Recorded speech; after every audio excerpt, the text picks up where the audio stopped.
So there was actually an interview with Miyazaki about Shadow of the Erdtree in Japan, and there is a translated version of that interview over on Reddit. I'm going to kind of abridge a lot of these questions to save your time, but if you're curious to see the interview in its entirety, I will put a link in the description to the Reddit post. So this question is asking about the title of the Shadow of the Erdtree DLC, in which case Miyazaki mentions that it is the Shadow Tree, essentially. The DLC takes place not in the Lands Between, but in the Shadowlands, of which the Shadow Tree is a symbol. He also mentions that there is another hidden small meaning in the title that he hopes players will figure out when we get to play it. The main story of Elden Ring was told as a heroic tale. Is that the same in the DLC? Miyazaki replies, correct. The theme of it being a heroic tale has not changed.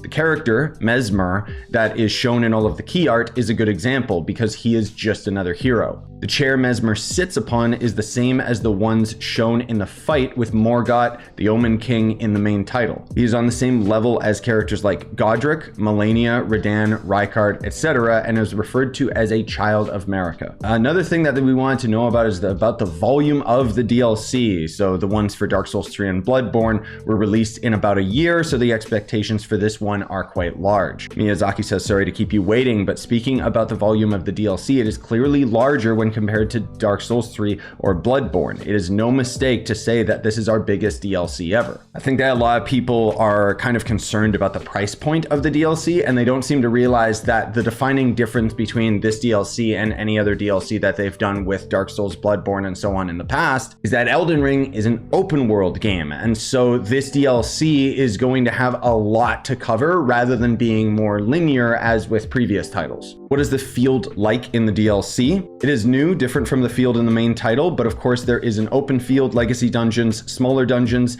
It is larger and more varied than Limgrave in the main title. I think a lot of people seem to forget just how large Limgrave is. On top of that, we already saw in the trailer that there is a lot more verticality going on in Shadow of the Erdtree with all sorts of underground secrets and stuff. How is the area accessed? So we kind of already know this, but they do confirm that you have to defeat Mohg and Radahn in order to access the DLC, because the DLC is going to, of course, be the cocoon that is behind Mohg. Since you can access it in the latter half of the main story, this means the difficulty is also rather high. I think we all know going into this that this DLC is probably going to end up being the hardest part of Elden Ring, because in Dark Souls and Bloodborne, the DLC was arguably the hardest bosses in the game. But Miyazaki says that yes, with regards to stats, it follows that of the later half of the main game. Basically, the approach to difficulty is unchanged from the main title. The freedom you have in how you deal with threats is the same, and there are difficult bosses like Malenia in the main story who don't need to be defeated, essentially confirming that there is a lot of optional content in the DLC. Can you go back and forth between the main field and the DLC field?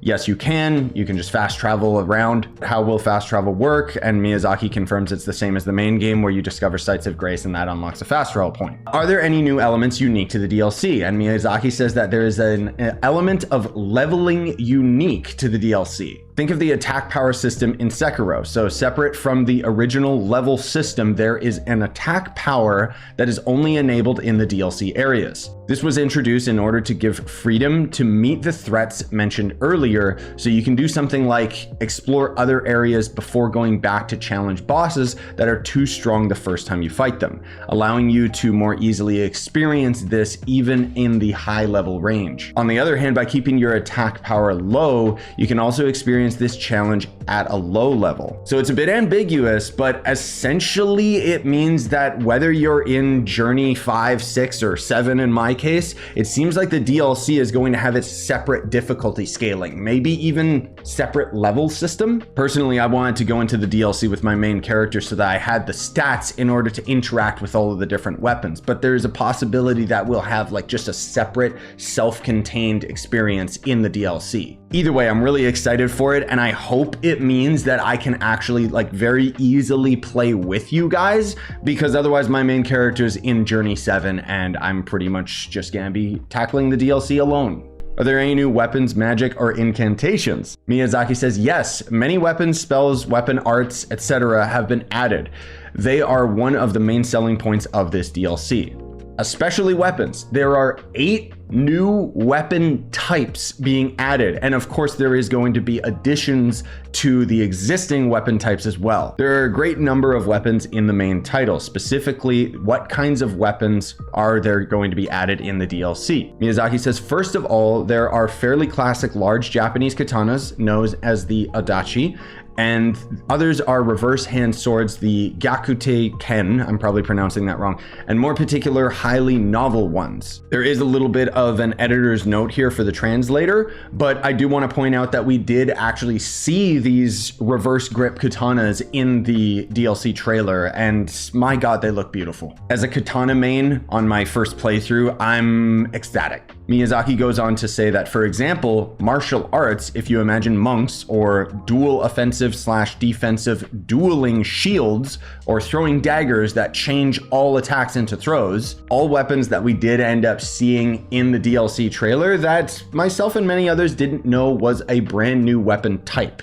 Now, the significance of it being a weapon type means that the dueling shields, so an offensive, defensive, basically shield weapon, is going to have its own subcategory of a bunch of different shields, not just like 1 or 2. Are there any more DLC planned for Elden Ring? Miyazaki says no, but at the same time doesn't say no because you never know. Another thing to mention is those of you that haven't actually played Elden Ring, there is a bundle now which will include Elden Ring and the DLC. So Miyazaki basically just says that he wanted to make the game more approachable to people that hadn't gotten to experience it yet. Really excited about the DLC, not only just to deep dive back into the world, but I think like many others, I've been inspired and reinvigorated to start playing more Elden Ring lately. Unfortunately, I'm so end game, and I don't mean that as a weird flex or anything, but there's not really much that I can really do in the game. So I'm really interested to see how that power level system is going to end up working with the DLC, because I really hope it means that the DLC is going to be a lot more approachable to me,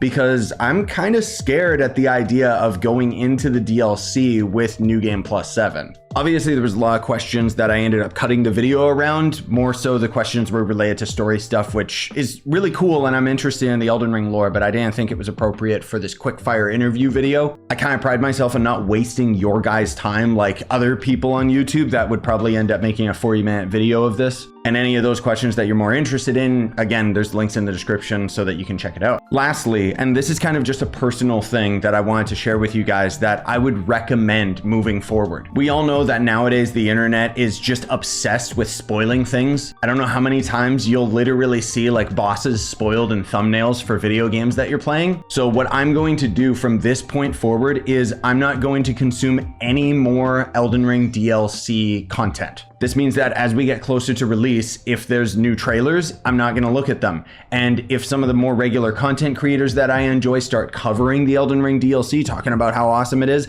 I'm not going to look at it. I don't want to see new bosses. I don't want to see new weapon types. I want to find it and be like, ooh, what's this? There's something to be said about people trying to learn the meta day one and look at all of the wiki stuff, but overall it makes the game a lot less enjoyable, especially with a game like Elden Ring where it's more than just a video game, it's a work of art. So again, you don't have to subscribe to my way of thinking, but I did just want to end up sharing that with you guys as an experiment that you could do. Usually what I'll end up doing for games that I'm passionate about is I explore absolutely everything that I can myself alone for the first time. And then once I feel like I've done everything, then I start looking up things on the wiki and try to find all of the different items that I missed. Stuff that I would have never found myself, you know?